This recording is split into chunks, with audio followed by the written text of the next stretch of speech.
يا رب أدعوك بما دعاك ذو النون لما خشي الهلاك،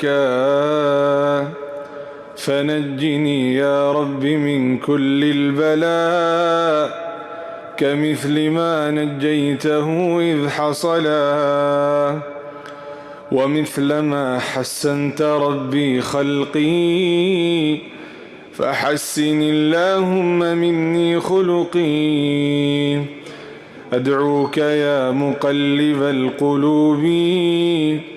ومن هو العالم بالغيوب، ثبت على الطاعة ربي قلبي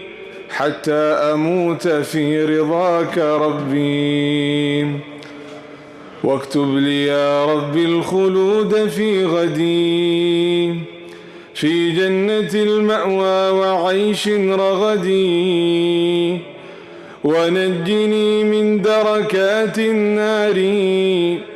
إنك أنت عالم الأسرار، فأنت أهل الفضل والإحسان ليس لرب العالمين ثاني.